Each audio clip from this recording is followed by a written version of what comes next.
अस्सलामु अलैकुम वरहमतुल्लाहि वबरकातुहू। इन्नल हम्दुलिल्लाहि नहमदुहु व नस्तईनुहु व नऊज़ु बिल्लाहि मिन शुरूरि अनफुसिना व मिन सय्यिआति अमालिना मय यहदिहिल्लाहु फला मुदिल्ल लहु व मय युद्लिल फला हादिय लहु व अशहदु अल्ला इलाहा इल्लल्लाह वहदहु ला शरीका लहु व अशहदु अन्ना मुहम्मदन अब्दुहु व रसूलुहु अम्मा बअद। अऊज़ु बिल्लाहि मिनश शैतानिर रजीम। இன்னக்கல அலா குலுக்கின் ஆதீம். கண்ணியத்திற்குரிய பெரியோர்களே, தாய்மார்களே, சகோதர சகோதரிகளே, அகிலத்திற்கு ஓர் அருட்கொடையாக அனுப்பப்பட்ட அன்னலம் பெருமகனார் ஸல்லல்லாஹு அலைஹி வஸல்லம் அவர்கள் தங்களுடைய 23 ஆண்டு கால தூதுத்துவ வாழ்க்கையின் பொழுது பல்வேறு பொறுப்புகளிலே தொண்டாற்றி இருக்கிறார்கள். ஆன்மீக தலைவராக ஒரு பக்கமும் ஆட்சி தலைவராக மறுபக்கமும் செயலாற்றி இருக்கிறார்கள்.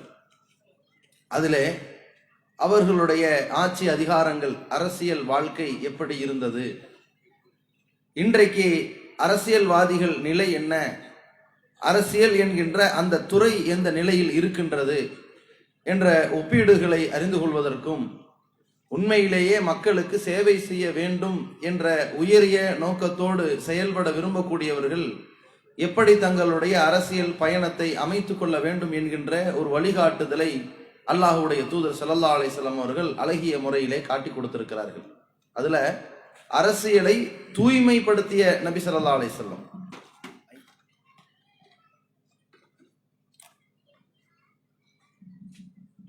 இன்றைக்கு அரசியல் சம்பந்தமாக வாயை திறந்தாலே முதல்ல வரக்கூடிய வார்த்தை அரசியல் என்பது ஒரு சாக்கடை என்று சொல்வார்கள். அவ்வளவு அசுத்தங்கள் அதிலே குடிகொண்டு இருக்கிற காரணத்தினால சாக்கடை என்பார்கள். பொதுநல விரும்பிகள், சமூக சேவைகளில் தன்னை ஈடுபடுத்தி கொண்டவர்கள் ஒரு கட்டத்துல நாங்கள் மக்களிடத்துல ஒரு எம்எல்ஏவாகி எம்பி ஆகி சேவை செய்ய போறோம், எங்களுக்கு ஒரு வாய்ப்பு தாருங்கள் என்று அரசியல் களத்திலே குதிக்கின்ற பொழுது எல்லா மக்களும் அவங்கள்ட்ட கேட்பாங்க, இவ்வளவு நாளா நீங்க ரோட்டிலிருந்து போராடுனீங்க, எத்தனையோ தான தர்மங்கள் போன்ற பணிகளில் ஈடுபட்டிருக்கிறீங்க, மக்கள் பேரிடரின் பொழுது நீங்கள் வாரி வழங்குவதற்கும் அவர்களுக்கு உறுதுணையாக இருப்பதற்கும் களப்பணி ஆற்றுனீங்க, இன்னைக்கு அரசியல் என்கின்ற இந்த சாக்கடையில போய் விழுந்திருக்கிறீங்களே, இது சரியா என்பதாக கேட்பார்கள். அதற்கு இவங்க என்ன சொல்லுவாங்க, நாங்க அரசியலை தூய்மைப்படுத்துவதற்காக போகிறோம் என்பார்கள். ஒவ்வொரு சமூக சேவகத்தில் ஈடுபடக்கூடிய ஒவ்வொருவருமே அரசியல் என்கின்ற அந்த பார்வை அது இப்பொழுது சாக்கடையா இருக்கிறது என்பதை ஒத்துக்கொள்வார்கள். ஆனால் உள்ளே செல்லும் பொழுது நாங்கள் எதற்காக போகிறோம், சாக்கடைக்கு வெளியே இருந்து அதை தூய்மைப்படுத்துவதற்கு போதுமான அளவிலே எங்களுக்கு ஆற்றலும் இல்லை, அது முழுமையாக தூய்மையும் அடையாது, உள்ளே இறங்கி முழுமையாக தொடை தெரிய போகிறோம் என்று சொல்வார்கள். ஆனால் என்ன ஆகும் நிலைமை, கொஞ்ச காலம் அவர்கள் சமூக சேவையோடு அந்த மனப்பான்மையோடு உள்ளே நுழைவார்கள். அவர்களை சுற்றிலும் ஏற்கனவே ஏற்பட்டிருக்கின்ற துர்நாற்றங்கள் அப்படியே அவர்களையும் ஒட்டி கொண்டு அவர்களுடைய மனதையும் மாற்றிவிடக்கூடிய நிலையில்தான் இன்றைய அரசியல் இருக்கிறது. தெளிவான இறை நம்பிக்கையோடு நல்லதொரு திட்டத்தோடு லட்சியத்தோடு ஒரு அரசியல்வாதி பயணிக்க முடியாத சூழ்நிலை அரசியல்ல இருக்கிறது. அந்த அளவிற்கு அரசியல்வாதிகள் மிகப்பெரிய அந்த துறையை நாசமாக்கி வைத்திருக்கிறார்கள். எப்படி சொல்லுவாங்க, ஊர் உலகத்துல சம்பாதிப்பதற்கு எந்த விதமான தொழில் துறையும் கிடைக்காவிட்டால் அவர்கள் தேர்ந்தெடுக்கிறது இந்த அரசியல். ஈஸியா சம்பாதிக்கலாம், மக்களை ஏமாத்தலாம், கொள்ளையடிக்கலாம் என்று பொருளாதாரத்தை ஈட்டுவதற்காக இதை பயன்படுத்தி கொண்டிருக்கிறார்கள். ஊர் மக்கள்கிட்ட எந்த விதமான ஒரு பெயர் கிடைக்கவில்லை அல்லது அசிங்கப்பட்டிருந்தால் அவர்கள் தங்களுடைய பெயரை தக்க வைப்பதற்கு இப்பொழுது அவர்களுக்கு தேவைப்படுவது கட்சி, அதற்கு பிறகு தேவைப்படுவது அரசியல். அப்ப என்ன ஆகும், ஊர்ல 4 பேர் தன்னை கவுன்சிலராக புகழ ஆரம்பிப்பாங்க, மேயராக கௌரவிப்பாங்க, எம்எல்ஏவாக வரவேற்பாங்க, எம்பியாக நமக்கு மாலை சூட்டுவார்கள், பிரதமராக கூட உருவாகி விடலாம், அப்புறம் நமக்கு சிலை வைத்து விடுவார்கள். என்கின்ற புகழுக்கு ஆசைப்பட்டு அடிமைப்பட்டு போய் அரசியலில் விழுபவர்கள் இருக்கிறார்கள். இன்னொரு பக்கம் என்ன செய்வார்கள்? ஆகப்பெரிய குற்ற பின்னணியில் உள்ளவர்கள், கொலகாரன், கொள்ளக்காரன், மோசடி பண்றவன், முடிச்சவிக்கி, முள்ளமாரி, தெல்லவாரி, இவர்கள் என்ன செய்வார்கள்? இன்னைக்கு நம்ம சமூகத்துல நடமாடும் பொழுது நமக்கு ஏகப்பட்ட கிரிமினல் பின்னணிகளோட நம்ம நடமாடுறோம். எப்ப வேணாலும் நம்மளை போட்டு உள்ள வச்சிருவாங்க, குண்டாசுன்னு தள்ளிடுவாங்க, தேசிய பாதுகாப்பு சட்டம்ன்ற பேர்ல ஏதாவது தண்டனை கொடுத்துருவாங்க. இப்ப நம்மை நாம் காத்துக்கொள்வதற்கு ஒரே ஒரு வழி, அரசியல்ல போய் விழுந்துடலாம். அதிலும் குறிப்பாக தன்னை காத்துக்கொள்வதற்கு இப்ப இருக்கிற ஒரு வழி என்ன? இப்பொழுது ஆளும் மத்திய அரசோட சேர்ந்துக்கலாம். ஏன்? இவர்களுடைய கேந்திரமே 1ஆம் நம்பர் அயோக்கியர்களை ஒன்று திரட்டக்கூடிய ஒரு கேந்திரம், கிரிமினல்களை ஒன்று திரட்டக்கூடிய கேந்திரம். குண்டு வைக்கிறவன், மக்கள்கிட்ட பிரிவினை ஏற்படுத்துறவன், கஞ்சா கடத்தினவன், கொள்ளையடிச்சவன், இவர்களுக்குன்னு இப்ப இருக்கிற ஒரு பெரிய ஒரு இடம் எது? மத்திய அரசு தான், ஆளும் அரசு தான். நேரா அங்க போய் சரணடைந்து விடுவார்கள். அப்ப இந்த மாதிரியான நிலையில் தன்னை காப்பாற்றிக் கொள்வதற்கு அரசியலை பயன்படுத்தி கொண்டிருக்கிறார்கள். இப்படி வரக்கூடியவர்கள் யாராவது மக்கள் நலன் மீது அக்கறை கொண்டவர்களா இருப்பாங்களா? மக்கள் நலன் மீது கொஞ்சமாவது உள்ளுணர்வு அவர்களுக்கு இருக்குமா? இருக்கவே இருக்காது. அப்ப பொருளாதாரத்தை அள்ளி இறைக்கிறார்களே என்றால் அரசியல்ல தடம் பதிப்பதற்கு எதையும் செய்வார்கள். காசு கொடுப்பார்கள். வேட்புமனு தாக்கலுக்கு முன்னால் கட்சியில் விலை பேசுவார்கள். கட்சியில போய் உட்கார்ந்துகிட்டு எனக்கு நீங்க எம்எல்ஏ சீட்டு தாங்க, கட்சி கேட்கும். எவ்வளவு செலவு பண்ணுவ? பல கோடி செலவு பண்ணுவேன். உங்க ஏரியால செல்வாக்கு, அதை நான் பிறகு வாங்கிக்கிறேன். உனக்கு கெட்ட பேர் இருக்குது, அதையெல்லாம் மக்கள் மறந்துடுவான். மறதி ஒரு தேசிய வியாதி, மறந்துடுவான். நான் என் பல கோடிகளை கொட்டி என்று எப்படியாவது உள்ள வந்துடுறேன். ஏன்? இன்னைக்கு முதலீடு போட்டது சில கோடிகள், பிறகு வருமானம் எடுக்க போது பல கோடிகள். அந்த அடிப்படையில் ஒரு வியாபார பேரமாக பேசித்தான் உள்ளே வேட்புமனுக்குள்ள வருவான், வேட்பாளராக நிற்பான். வேட்பாளர் அறிவிச்சதுக்கு பிறகு கொட்டுன்னு கொட்டுவான் பொருளாதாரத்தை, கருப்பு வெள்ளன்னு எல்லா பணத்தையும் கொட்டி மக்கள்கிட்ட ஓட்டுக்களை விலை பேசுவார்கள். ஒரு ஓட்டுக்கு இவ்வளவு என்பார்கள். வாக்குறுதிகளை அள்ளி வீசுவார்கள். எந்த அளவிற்கு வாக்குறுதி வீசுவார்கள்? அந்த வாக்குறுதியை நிறைவேற்றும் அளவிற்கு அரசுக்கு காசு இருக்குதான்னு கேட்டா இருக்காது. அவர்கள் சொல்லுகிற வாக்குறுதியை எல்லாம் அரசு நிறைவேற்றும் அளவிற்கு பொருளாதாரம் இருக்குதா? இல்ல. அவர்களுக்கே தெரியும். தமிழ்நாடு அரசு என்ன செஞ்சாங்க? வாக்குறுதி கொடுத்தாங்க. இப்போ நாங்கள் ஆட்சிக்கு வந்தால் ஃப்ரிட்ஜ் கொடுப்போம், அது கொடுப்போம், லேப்டாப் கொடுப்போம், எப்படின்னு சொல்லி ஏகப்பட்ட வாக்குறுதி கொடுக்குறாங்களே. ஏன்பா உன் ஆட்சியில 5 லட்சம் கோடி ரூபாய் கடன்ல இருக்குது, அதுவே உன்கிட்ட டங்கணக்கா ஆடுது. இந்த லட்சணத்துல நீ இவ்வளவு எப்படிப்பா கொடுப்ப? வாக்குறுதி தானே, அல்வா தானே, கொடுப்போம், கொடுப்பார்கள். இதை கடந்த காலத்துல இப்பொழுது ஆளும் மத்திய அரசாங்கமே ஒரு ஒப்புதல் வாக்குமூலம் கொடுத்தது.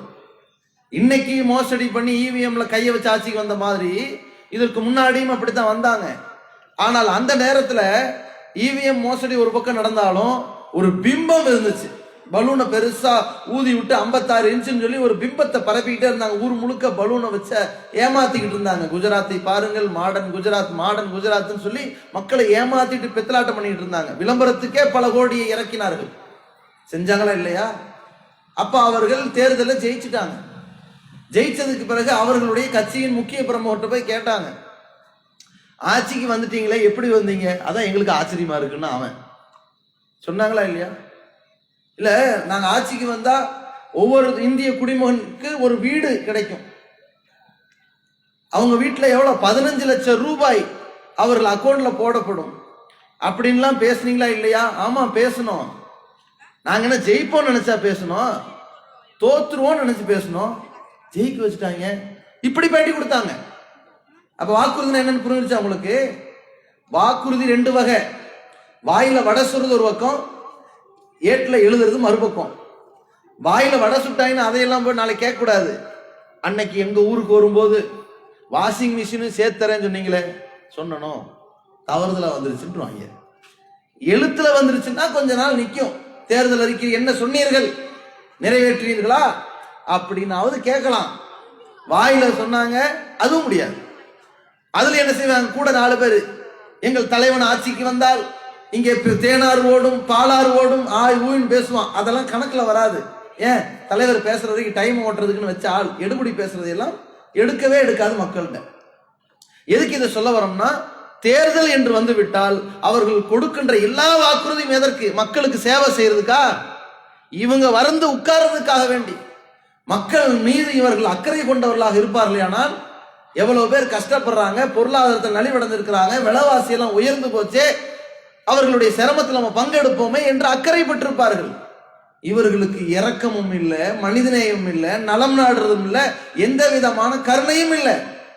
இவர்களே மகா கொடூரக்காரர்கள். தன்னை காப்பாற்றிக் கொள்வதற்காக அரசியலை கையில் எடுத்தார்கள்.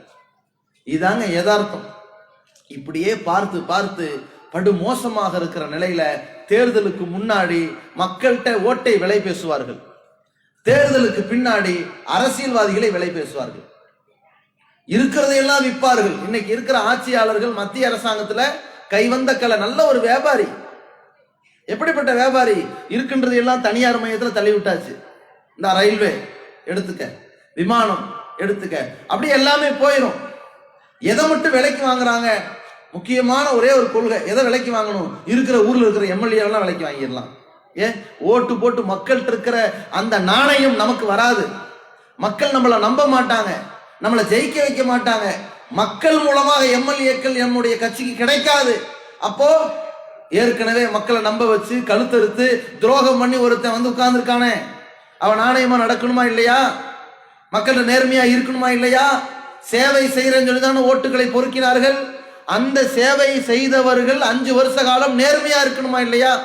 5 ஆண்டு காலம் நான் கட்சி தாவலில் ஈடுபட மாட்டேன், என் கட்சி தவறான கொள்கைக்கு போனால், மக்களுக்கு துரோகம் இழைத்தால், மக்களுக்கு ஊறு விளைவித்தால், என் எதிர்கட்சியை விட படுமோசமான மக்கள் விரோத அரசாக செயல்பட்டாலே தவிர கட்சி மாறுதல் செய்ய மாட்டேன். இதெல்லாம் நியாயமான உடன்படிக்கையில் தானே. கட்சி மாறுதல் செய்ய மாட்டேன், எந்த கட்சிக்காரண்டையும் விலை போக மாட்டேன்னு சொல்லித்தானுங்க ஓட்டுக்களை வாங்கினாங்க. 5 ஆண்டுகள் முடிகிற பொழுது டக்குன்னு கட்சி மாறுறாங்கன்னா இவங்க நோக்கம் என்ன? மக்களுக்கு சேவை செய்யணுமா? இவர்களை காப்பாத்திக்கணும். நல்லா யோசிச்சு பாருங்க, ஒரு எம்எல்ஏவுக்கு அந்த தொகுதியில் இருக்கிற மக்கள் எவ்வளவு பேர் நம்பி ஓட்டு போட்டிருக்கிறாங்க. மக்கள் ஓட்டு போட்டார்கள்னா எதற்கு போட்டார்கள்? பாதி பேர் எதற்கு போட்டாங்க தெரியுமா? நீங்க வந்து எங்களுக்கு ஏதாவது செய்யணுங்கிறதுக்காக போட்டார்கள். மீதி பேர் எதற்கு போட்டாங்க தெரியுமா? அதிலும் குறிப்பாக முஸ்லிம் கிறிஸ்தவ சிறுபான்மை மக்கள் எதற்கு போட்டார்கள் தெரியுமா? எவனோ கண்டவனெல்லாம் ஆட்சிக்கு வந்து எங்களை எதையும் செய்திடக்கூடாது என்பதற்காக. நல்லவர்கள் வர வேண்டும் சில பேர் நம்பி போட்டவர்கள் இருக்கிறார்கள். பாவிகள் வந்துவிடக் கூடாது, இவனாவது வந்துட்டு போட்டும் நினைச்சு போட்டவர்கள் இருக்கிறார்கள். ஒவ்வொரு காலத்திலும் முஸ்லிம் சமுதாயம் எலெக்ஷனை சந்திப்பது, ஓட்டுக்களை வழங்குவது ஒன்னே ஒண்ணு இந்த காரணம் தான். இல்லாட்டி அந்த குப்பையும் எங்களுக்கு தேவையில்லைன்னு போய்கிட்டே இருப்பார்கள். எவனுக்கு ஓட்டு போட மாட்டேன்னு ஒதுங்கிடுவாங்க. ஏன் ஓட்டுகள் போடுறாங்க? ஒவ்வொரு ஊர்லயும் தேர்தல் வரும்போது முஸ்லிம்கள் ஒரு முடிவுக்கு உள்ளாய் வராங்களே, எதற்காக? இவர்கள் வந்தால் எங்களுக்கு சட்டசபையில் குரல் கொடுப்பார்கள், இவர்கள் வந்தால் எங்களுக்கு இடஒதுக்கீடை மீட்டு தருவார்கள், இவர்கள் வந்தால் எங்களுக்கு பாராளுமன்றத்தில் நியாயத்தை முழங்குவார். இதுக்கா? இதுக்கு இல்ல. இவர்கள் வந்தால் எங்களுக்கு கொள்ளி வைக்க மாட்டார்கள், இவர்கள் வந்தால் எங்களை கழுத்தை நெரிக்க மாட்டார்கள், இவர்கள் வந்தால் எங்களை கொள்ளையடிக்க மாட்டார்கள், இவர்கள் வந்தால் எங்கள் மத உரிமையில் தலையிட மாட்டார்கள், என்ன செய்யறானோ இல்லையோ இவங்களை சாகடிக்க மாட்டா என்பதற்காக ஓட்டு போடுவார்கள். அதான நிலைமை. அந்த நம்பிக்கையாவது இவர்கள் காப்பாற்றுகிறார்களா? இல்ல. என்ன பண்றான்? உங்களை நம்ப வச்சு கழுத்தறுத்து எம்எல்ஏவை உட்கார்ந்து எதிர்கட்சிக்காரனோட தாவறான்னா, அவன்கிட்ட விலை போறான்னா, இது எவ்வளவு பெரிய அயோக்கியத்தனம். மொத்த மக்களுக்கும் அரசியலையே கேவலமாக தெரிகிறது. காரணம், இந்த அளவிற்கு கேவலப்படுத்தி இருக்கிறார்கள். சுயநலத்தின் அடிப்படையில், சந்தர்ப்பவாதத்தின் அடிப்படையில் இருக்கிறார்கள். இப்படிப்பட்ட மக்கள்கிட்ட உண்மையான அரசியல்னா என்ன, உண்மையான அரசியல்வாதினா எப்படி நடக்கணும் என்பதை ஒட்டுமொத்த உலகத்திற்கும் காட்டி கொடுத்தவர்கள் நபிகள் பெருமகனார் ஸல்லல்லாஹு அலைஹி வஸல்லம். எல்லா துறையிலையும் பாருங்க, அரசியல் என்று உள்ள வந்துட்டா அதுல இருக்கிற எல்லா கிளைகளையும் அல்லாஹ்வுடைய தூதரின் வழிகாட்டுதல் அப்படியே டார்ச் லைட் மாதிரி மக்கள். நான் டார்ச் லைட், அது எந்த கட்சிக்காரன் சின்னன்னு வேற தெரியாது, அது ஒரு பிரச்சனை. பிரகாசிக்கின்ற வகையில ஒரு பேரொளியா இருக்கும். அல்லாஹ்வுடைய தூதர் அப்படித்தான் நடந்திருக்கிறார்கள். சம்பாதிக்கிறதுக்காக வேண்டி ஆட்சியை எடுத்துக்கிட்டாங்களா கையில? நபிகள் நாயகம் ஸல்லல்லாஹு அலைஹி வஸல்லம் அவர்கள் யார்கிட்டையும் போய் ஓட்டுக்களை வாங்கல. நம்ம சிஸ்டம் வேற, நம்ம நாட்டு சிஸ்டம் வேற. நம்ம நாட்டு சிஸ்டம் வேறனாலும் கூட, அவர்கள் காலம் மன்னராட்சியா இருந்தாலும் கூட அல்லாஹ்வுடைய தூதர் அவர்களுக்கு அந்த பொறுப்பு சுமத்தப்பட்டது. பொறுப்பேற்றார்கள், மன்னராக செயல்பட்டார்கள். ஆனால் இறை தூதர்களை பொறுத்தவரை ஊர் மக்கள் அனைவரும் ஒருவரை தலைவர் என்று, ஆட்சி தலைவர் என்று, ஆட்சியாளர் என்று நியமித்து விட்டார்களே ஆனால், அல்லது இறைவனே ஒருவரை நியமித்து விட்டானேயானால் அவர்களுக்கு கீழ்ப்படிவது தூதர்களின் பொறுப்பு. என்னை விட பெரிய ஆள் உண்டா, என்ன மீறி நீ தலைவனாயிருவியா என்கின்ற ஏற்குமாறான பேச்சுக்கள் தூதர்கள்ட்ட இருக்காது. கடந்த காலங்களில் நடந்த நிகழ்வை பற்றி அல்லாஹ் குர்ஆனில் சொல்கின்றான். ஒரு கட்டத்தில் ஒரு கொடிய மன்னன் இருக்கிறான். அந்த ஊரில் கடும் கொடுமையை செய்கின்றான். அநியாயக்காரர்களுடைய கொடுமை தாங்க முடியல. அந்த ஊர் மக்கள்லாம் என்ன செய்யறாங்க, தாவூத் அலைஹிஸ்ஸலாம் அவங்கள்ட்ட போய் புகார் பண்றாங்க. அவர் தூதர். அப்ப தாவூத் அலைஹிஸ்ஸலாம் போய் புகார் பண்ணும்போது அவர் கேட்கிறாரு, உங்களுக்கு என்ன கோரிக்கை இருக்குது? அவங்க கேட்கிறாங்க, இபாஸ்லனா மலிக்கன், எங்களுக்கு ஒரு ஆட்சியாளர் ஏற்படுத்துங்க, மன்னரை ஏற்படுத்துங்க. நுகாத்திலு ஃபீ சபீலில்லாஹ், நாங்க ரொம்ப அநியாயமா பாதிக்கப்பட்டிருக்கிறோம், எங்களை எல்லாம் கொல்ல வராங்க, எங்கள் பிள்ளைகளை கொல்ல பார்க்கறாங்க, எங்கள் உரிமைகள் பறிக்கப்பட்டு இருக்குது, அதனால் நாங்கள் இறைவழியில போராடணும். இறைவழியில போராடணும்னா ஒரு கவர்மெண்ட் தான் அதை செய்யணும். அப்ப அவங்க முறையிட்டாங்க, இபாஸ்லனா மலிக்கன் நுகாத்திலு ஃபீ சபீலில்லாஹ், எங்களுக்கு ஒரு ஆட்சியாளரை மன்னரை ஏற்படுத்துங்கள், நாங்கள் அல்லாஹ்வின் பாதையிலே போரிடுவோம். நாங்கள் உடனே தாவூத் அலைஹிஸ்ஸலாம் கேட்டாங்க, உங்களுக்கு ஒரு ஆட்சியாளரை அல்லாஹ் நியமனம் செய்து விட்டானே ஆனால் நீங்க கட்டுப்பட்டு நடக்கணும், மாறு செய்யக்கூடாது, எங்களை விட பெரிய ஆள் உண்டுமான்னு பேசக்கூடாது என்று சொல்லி தாவூத் அலைஹிஸ்ஸலாம் சொல்லிடுறாங்க. அல்லாஹ் ஒருவரை ஆட்சியாளரை நியமனம் பண்ணிடுறான். யார? தாலூத் என்பவரை. அப்ப தாவூத் அலைஹிஸ்ஸலாம் சொல்றாங்க, இன்னல்லாஹ் கது பாஸ ஃபீக்கும் தாலூத்த மலிகா, தாலூத்தை உங்களுக்கு மன்னராக அல்லாஹ் அனுப்பிவிட்டான், தேர்வு செய்து விட்டான் அப்படின்னு சொன்ன உடனே அங்க இருக்கிற மக்கள்கிட்ட ஒரு சர்ச்சை ஆரம்பிக்குது. அவருக்கு எப்படி அரசாட்சியை கொடுக்கிறது? அவர் எப்படி அரசர் ஆகலாம்? அவரை விட எங்களுக்கு தகுதி இல்லையா? செல்வம் இல்லையா? ஆற்றல் இல்லையா? அதிகாரம் இல்லையா? அவர் செல்வம் இல்லாதவர் போல இருக்கு. ஆனால் அல்லாஹ் அவருக்கு தகுதி இருப்பதற்காக கொடுத்திருக்கிறான். அந்த உத்தரவு போடுகிற இடத்தில் அல்லாஹ் இருக்கிறான், அதை மறுக்கவே கூடாது. அந்த மக்கள் அதை பேசுறாங்க. அப்ப என்ன ஆகுது? தாவூத் அலைஹிஸ்ஸலாம் சொல்லிட்டாங்க, அவர் தான் ஆட்சியாளர். அல்லாஹ் சொல்லிட்டான் கட்டுப்படுனாங்க. கட்டுப்படுன்னு சொன்னது மட்டும் இல்ல, இறை தூதராக இருந்த தாவூத் அலைஹிஸ்ஸலாம் அந்த தாலூத் என்பவருடைய அரசாட்சியின் கீழ் ஒரு தளபதியாக வேலை பார்த்தாங்க. இதை புரிந்து கொள்ள வேண்டும். ஆன்மீக தலைவராக இருந்தாலும் நான் ஒரு தூதர், நான் மார்க்கம்னு வழிகாட்டிக்கிட்டு இருக்கிறேன். இந்த நேரத்தில் எனக்கு மேல ஒரு மன்னரை போட்டா என்ன ஆகுறது? கிளாஷ் ஆகுமா ஆகாதா? ஏன் சொல்றது கேட்பாங்க, நான் சொல்றது கேட்பாங்களா, மன்னர் சொல்றது கேட்பாங்களான்னு சொல்லி அவர் வாதிடல. மன்னர் என்று வந்து விட்டால் நான் அதில் ஒரு தளபதியாக வந்து நிற்பேன், அல்லது ஒரு ஊழியராக வந்து நிற்பேன், அவர்களுக்கு தோளோடு தோல் கொடுப்பேன்னு தாவூத் அலைஹிஸ்ஸலாம் வந்து நின்னாங்க. இதுதான் வரலாறு, இதுதான் தூதர்களின் நடத்தையும் கூட. அதே போல ரசூலுல்லாஹி ஸல்லல்லாஹு அலைஹி வஸல்லம் அவர்கள் மன்னராகவே நியமிக்கப்பட்டார்கள், ஏற்றுக்கொண்டார்கள். ஏற்றுக்கொண்ட நேரத்தில் அவர்களின் பொருளாதார சூழ்நிலை என்னவா இருந்துச்சு? அல்லாஹ்வுடைய தூதர்கள் கடந்த காலங்களில் எல்லாம் செல்வந்தராக இருந்தாங்க, நல்ல தொழில் சக்கரவர்த்தியா இருந்தாங்க, நல்ல வியாபார திறமை யுத்தி கொண்டவர்களாக இருந்தாங்க. மதீனாவிலே ஹிஜ்ரத் செய்து வந்து விட்டார்கள், மக்காவை எல்லாத்தையும் விட்டுட்டு வந்துட்டாங்க. இப்ப அவர்கள்ட்ட இருக்கக்கூடிய செல்வாக்கு செல்வம்னு வந்து பாத்தீங்கன்னா 100 ஆடுகளை பராமரிக்க முடியும், அவ்வளவுதான் அவர் கெப்பாசிட்டி. அதற்கு ஏற்றவாறு ஒரு நிலம் இருந்துச்சு, இதெல்லாம் ரசூலுல்லாஹ்வுக்கு சொந்தமானது. ஒரு நிலம் 100 ஆடுகளை வைத்து பராமரிப்பார்கள். அந்த அளவுக்கு ரசூலுல்லாஹ்வுடைய கெப்பாசிட்டி இருந்துச்சு. கொஞ்சம் பணமும் இருந்துச்சு, ஒட்டகம் இருந்துச்சு. எந்த அளவுக்கு அந்த காசுகள், தங்க வெள்ளி காசுகள் சொல்வார்களே, எந்த அளவுக்கு இருந்துச்சு? அந்த ஊர்ல போய் இடம் வாங்குற அளவுக்கு இருந்துச்சு. இதை வைத்திருந்தார்கள். அந்த ஊருக்கு வந்தார்கள். இப்ப ஆட்சி தலைவர் ஆயிட்டாங்கல்ல, ஏற்கனவே இறை தூதர் தானே, அவங்கெல்லாம் மக்கள்லாம் சேர்ந்து இவரை மன்னர்னு அறிவிச்சிட்டாங்கல்ல. அப்படி இருக்கும்போது அங்கே ஒரு இறை இல்லம் கட்டப்பட வேண்டும் என்ற ஒரு முடிவுக்கு வராங்க ரசூலுல்லாஹ். அந்த இறை இல்லம் எங்கே? தன்னுடைய ஒட்டகம் போய் ஒரு இடத்துல அமர்கிறது, இங்கேதான் இறை இல்லம் கட்ட போறோம். இது யாருக்குரியது? இது வந்து சஹ்லு சுஹைலா 2 அனாதை சிறுவர்களுக்குரிய இடம் அப்படின்னு. உடனே சரி, அதெல்லாம் விலைக்கு வாங்கிக்கிற, விலைக்கு தரீங்களான்னு கேட்டாங்க. அவங்க என்ன சொன்னாங்க? நாங்க விலைக்கு தர மாட்டோம், அன்பளிப்பா தான் கொடுப்போம், காசு வாங்க மாட்டோம்ன்றாங்க. ஆனா அதுக்கு ரசூல் என்ன பண்ணாங்க? அதெல்லாம் முடியாது, கண்டிப்பாக முழு செலவையும் பொறுப்பெடுத்து விலைக்கு வாங்கினார்கள். எதை? தனக்கு தேவையான ஒரு இடம், இறைவனை வணங்குவதற்கு தேவையான இடம். அந்த மஸ்ஜிது நபவிய அதனுடைய 90% பகுதி இறை இல்லமாக இருந்தது. குறுகலான ஒரு ஓரம், 5க்கு 5 கூட எடை இல்லை. அல்லாஹ்வுடைய தூதர் அவர்கள் சஜிதா செய்வார்களே ஆனால் ஆயிஷா ரலியல்லாஹு அன்ஹா அவர்கள் கால் நீண்டிருந்தால் அவங்க சஜிதா செய்யும்போது காலை மடிக்கணும், அப்பதான் சஜிதா செய்ய முடியும். அந்த அளவிற்கான ஒரு இடத்தை தன் இல்லமாக அமைத்துக் கொண்டார்கள். ஒரு ஆட்சி தலைவர், ஒரு மன்னருடைய அரண்மனைன்னு சொல்றதா இருந்தா அதுதான். கதவு கூட இல்லை, இருக்கிற பாயை வச்சு கதவாக்கிட்டாங்க. அந்த நிலையில ரசூலா வாழ்ந்தாங்க. தன்னுடைய 10 ஆண்டு காலம் மதீனால ஆட்சி செஞ்சாங்கல்ல, அந்த ஆட்சி காலத்துல தங்களுடைய பொருளாதாரத்தை மேன்மைப்படுத்துவதற்காக ஏதாவது கை வச்சாங்களா, சம்பாதிச்சாங்களா, கொள்ளையடிச்சாங்களா, அல்லது மக்கள்கிட்ட அன்பளிப்புன்னு சொல்லி அள்ளி கூச்சாங்களா, என்ன சேர்த்தாங்கன்னு காட்ட முடியுமா? ஒண்ணுமே இல்லை. 10 ஆண்டு காலம் அல்லாஹ்வுடைய தூதர் இறக்கும் போது அவங்களுடைய பேங்க் பேலன்ஸ் என்ன? இன்னைக்கு ஆட்சியாளருங்கிறானே, இவர்களை எல்லாம் எம்எல்ஏ எம்பின்னு சொல்லி வரும் பொழுது இவங்க சொத்து என்ன, வரதுக்கு முன்னாடி என்ன, வந்த பின்னாடி என்ன காட்ட சொல்லுங்க பார்ப்போம். அவன் பேர்ல சொத்து, பினாமின்னு வச்சிருப்பான், அவன் பேர்ல வச்சா நிறைய வரி கட்டணும். அவங்க மனைவி பேர்ல சொத்து, அவங்க மச்சான் பேர்ல சொத்து, அவங்க சின்ன மச்சான் பேர்ல சொத்து, அவங்க பக்கத்து வீட்டுக்காரன் தூரத்து சொந்தக்காரன் பேர்ல சொத்துன்னு எல்லாரும் பேர்லயும் சொத்து இருக்கும். அவன்லாம் இதுக்கு முன்னாடி எப்படி இருந்தான் அதையும் காட்டு. இவன் பேங்க் பேலன்ஸ் மட்டும் காட்டணும்னு சட்டம் வச்சிருக்கிறையே, நீ யாரை எம்எல்ஏ ஆக்குறியோ அவனுடைய மனைவியின் பேங்க் பேலன்ஸை காட்டு, சொத்து மதிப்பை காட்டு, ஆதாரத்தை வெளியிடு, அவர் பிள்ளையனுடைய சொத்து மதிப்பையும் வெளியிடு, அவருடைய பெற்றோருடைய சொத்து மதிப்பை வெளியிடு, அவருடைய சொந்த பந்தங்கள் சொத்து மதிப்பெல்லாம் இதுதான் டிக்ளேர் பண்ணிட்டு ஆட்சிக்கு வா. ஏன் நம்ம நாட்டினுடைய சட்டத்தின் ஓட்டை என்ன? அவன் சொத்து மதிப்பு போடுவான். இவ்வளவுதான் இருக்கும்.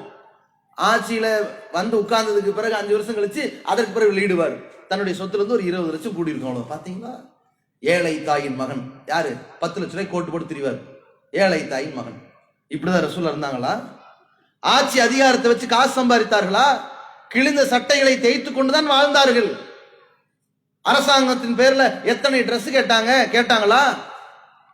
சொல்லுங்க பார்ப்போம். தங்களுடைய வாழ்க்கை தரத்தை இந்த ஆட்சி அதிகாரத்தை வைத்து ஒரு கட்டத்திலும் எடுத்துக்கொள்ளல. நம்ம நினைக்கலாம் ஒருவேளை அங்க நாடே ரொம்ப பின்தங்கிய நாடு போல, இன்னைக்கு சோமாலியா மாதிரி ரொம்ப பின்தங்கிய நாடுன்னு கூட நினைக்கலாம். ரசூலுல்லாஹி ஸல்லல்லாஹு அலைஹி வஸல்லம் மதீனாவுல ஆட்சி தலைவராக இருந்த போது அந்த துவக்க காலத்தில் நாடே பின்தங்கிதான் இருந்துச்சு. எந்த அளவு இருக்குன்னா, போர்க்களத்தில் கொல்லப்படுபவர்கள் ராணுவ வீரர்கள். அவங்க தானே அரசாங்கத்தின் கஜானாக்கள் முக்கியமான ராணுவத்துக்கு யூஸ் ஆகும். ராணுவ வீரர்கள் கொல்லப்படுறாங்க, அந்த சஹாபாக்களை அடக்கம் செய்யறாங்க, அவர்களுக்கு போத்துவதற்கு துணி இல்லை. அப்படி இருந்துச்சு மதீனா கவர்மெண்ட் ஸ்டார்டிங்ல. ஆனால் கடைசி நிலை எப்படி இருந்துச்சு? ரசூலுல்லாஹி ஸல்லல்லாஹு அலைஹி வஸல்லம் மரண தருவாய்க்கு சற்று முந்தைய காலம் எப்படி இருந்துச்சு? கடந்த காலங்களில் மதீனாவுடைய துவக்க காலத்துல எல்லாம் ரசூலுல்லாஹ் ஒரு மன்னர் வராரு, கேட்டதை தருவாருங்கிற பேர் இருந்துச்சு. கிராமவாசிகள் எல்லாம் நபிகளார்ட்ட எதையாவது கிடைக்காதான்னு கேட்க போய் முண்டி அடிச்சு மோதி நபிகளாரை முள்வெளியில் தள்ளி இருக்கிறார்கள். முள்ளு மரத்துல விழுந்த ரசூலுல்லாஹ் கூட எந்திரிச்சு, எங்க கையில கஜானால காசு இல்லை, இருந்தா இந்த மலைக்கு இடையில் இருக்கிற இடைவெளி அளவிற்கு சொத்துக்களை உங்கள்ட்ட கொடுத்துருப்போம். ஆடுகள் இருக்கா, ஆடுகளை கொடுத்துருப்போம். எங்கள்கிட்ட அவ்வளவு இல்லைன்னாங்க ரசூலுல்லாஹ். அது ஆரம்ப கட்டங்கள். பிற்காலத்துல என்னாச்சு? ரசூலுல்லாஹி ஸல்லல்லாஹு அலைஹி வஸல்லம் சொல்றாங்க, ஒரு ஜனாசா கொண்டு வரப்படும் போது சொல்றாங்க, மன்தர் அன அவுலாபில் மூமினீன மின் அன்ஃபுஸிஹிம், இறை நம்பிக்கையாளர்களுக்கு நான் உயிரை விட மேலானவன் தான். அதுக்காக அவர் சொத்தெல்லாம் நமக்குன்னு சொல்ல மாட்டோம், ரசூல் அப்படி எடுத்துக்க மாட்டாங்க. சொல்றாங்க, மண் தரக்க மாலன் ஃபலி வரசத்திகி, உங்கள யாராவது இறந்தவர்கள் சொத்துக்களை விட்டு சென்றால் அவர்கள் வாரிசுகளுக்கே அது போகட்டும், எடுத்துக்குங்க. ஒமன் தரக்க கல்லன், இறந்து போனவர் சுமைகளை விட்டு சென்றால் இளைய ஏன்ட்டு அந்த பிரச்சனையை கொண்டு வாங்கன்னாங்க. கவர்மெண்ட் பார்த்துக்கும். கடன் பட்டிருக்காரா, பல நெருக்கடிகளுக்கு ஆளாயிருக்காரா, அவரை விட்ட கதியால் தன் குடும்பமும் தன் பிள்ளைகளும் இப்பொழுது மிகப்பெரிய இழப்பில் இருக்கிறார்களா, பிரச்சனையை அரசாங்கம் பொறுப்பெடுத்துக் கொள்ளும். மறுவாழ்வு திட்டத்தை நபிகள் நாயகம் அறிவிக்கும் அளவிற்கு கஜானாக்கள் குவிஞ்சுது. ரசூலா எடுத்தாங்களா? எடுக்கல. எந்த அளவிற்கு? ரசூலா இறந்த நேரத்துல அவருடைய போர் கவசத்தை வாழுகிற காலத்தில் அடமானம் வைத்து, யூதர்ட்ட அடமானம் வைத்து கோதுமை வாங்கி சாப்பிட்டார்கள் என்றால் ஏன் கஜானால கை வைக்கல? இல்லாமலா இருந்துச்சு? இருந்துச்சு, குவிந்து கிடந்துச்சு. அது நமக்கு அனுமதிக்கப்பட்டது இல்லை. நாம் இதை எடுத்தால் அல்லாஹ் நம்மை விசாரிப்பான் என்கிற உள்ளுணர்வு இருந்துச்சு. இந்த குற்ற உணர்ச்சி எந்த அரசியல்வாதியா இருக்குதா? ஒருத்தன் ஆட்சிக்கு வரான்னா எல்லா வகையான குற்ற உணர்ச்சி இருக்கணும். நாம சரியான முறையில பொறுப்பை நிறைவேற்றுகிறோமா? மக்களுக்கு சேவைதான் ஒழுங்கா செய்கிறோமா? மக்களுக்கு நலம் நாடுகிறோமா? நம் சட்டங்களால் நம் திட்டங்களால் மக்கள் சந்தோஷமாகத்தான் இருக்கிறார்களா? மக்களை முன்னேற்ற பாதையில் தான் கொண்டு செல்கிறோமா? நம்முடைய திட்டங்கள் ஆரோக்கியமாகத்தான் இருக்கிறதா? அல்லது மக்கள் அழிந்து போகிறார்களா? அழிந்து போகிற மக்களுக்காக நாம் கவலைப்பட்டுத்தான் இருக்கிறோமா என்று ஒவ்வொரு கணத்திலும் ஒரு குற்ற உணர்வு உள்ளவன் தான் தலைவன். அது இருக்காங்க யாருக்காவது? நாடு விலைவாசி உயர்வுல தாண்டவம் ஆடுது. ஏன் வெங்காய விலை உயர்ந்துச்சுன்னு கேட்டா என்ன பதில் சொன்னாங்க? நாங்க வெங்காயம் சாப்பிடுறது இல்லைன்னாங்க. ஏன் பெட்ரோல் டீசல் விலை உயருதுன்னு கேட்டா, கேஸ் விலையெல்லாம் கூடிடுச்சுன்னு கேட்டா, அடுப்பு விறகுல எரிச்சு சாப்பிடுங்கிறாங்க. நாளைக்கு ஏன் தண்ணீர் விலை கூடுதுன்னு கேட்டா, நான் தண்ணி குடிக்கலன்னு சொல்லுவாங்களா? அப்ப தண்ணி குடிக்காம எதை குடிக்கிறேன்னு மக்கள் கேட்பாங்களா மாட்டாங்களா? இந்த நிலையில எவன் எப்படி செத்தாலும் கவலை இல்லைன்னு இருக்கிறான். இவன்லாம் ஒரு ஆட்சியாளனா? கொரோனா ஊரடங்கு நேரத்துல பார்த்தா ஊரே சொந்த ஊருக்கு போக முடியலையா? புலம்பெயர் தொழிலாளர்கள். இதுவே இப்படி கேட்கறதே ரொம்ப கவலையா இல்லையா? அது என்ன புலம்பெயர் தொழிலாளிகள்? நம்ம ஊர்ல சொந்த ஊர்ல வேலை வாய்ப்பு இல்லைன்னு அர்த்தம். இந்த ஊர்ல இருந்தா பொழைக்க முடியலன்னு அர்த்தம். வேற மாநிலத்துல போனாதான் பொழைக்க முடியும்னு அர்த்தம். கல்கத்தால இருந்து, பீகார்ல இருந்து, ஒரிசால இருந்து, உத்தரப்பிரதேசத்திலிருந்து பாம்பேவுக்கும், மகாராஷ்டிராவுக்கும், பூனேவுக்கும், மத்திய பிரதேசத்துக்கும், தமிழ்நாட்டுக்கும், கேரளாவுக்கும் வேலைக்கு வந்த எத்தனையோ பேர், பல லட்சக்கணக்கானவர்கள். அதை புள்ளி வரைஞ்சாங்க. கடந்த கால ஆட்சியாளர்களை விட இந்த காலத்தில் சமகாலத்துல நிறைய பேர் புலம்பெயர் தொழிலாளர் வந்துட்டாங்க. ஊரடங்குன்னு ஆயிப்போச்சு. கோவிட்-19 அறிவிச்சுட்டாங்க. எல்லாம் லாக்டவுனா இருக்கு. ஊருக்கு போகணும். திரும்பி ஊருக்கு போகணும்னா வாகனத்தை இயக்குறோம். டபுள் விலையில பஸ் டிக்கெட்டு காசு கொடுறானா அவன் கையில எப்படி இருக்கும் காசு? இலவசமா அவன் ஊர்ல அவனை சேர்த்து வைக்கணுமே. அதை பத்தி கவலைப்பட்டுச்சு அரசு. விளக்கு வைங்க, பட்டாசு கொடுத்துங்க, லைட் ஆஃப் பண்ணுங்க, திட்டம் காப்பாத்துறதுக்கு திட்டம். இதுதான் கேட்டான் அவன்.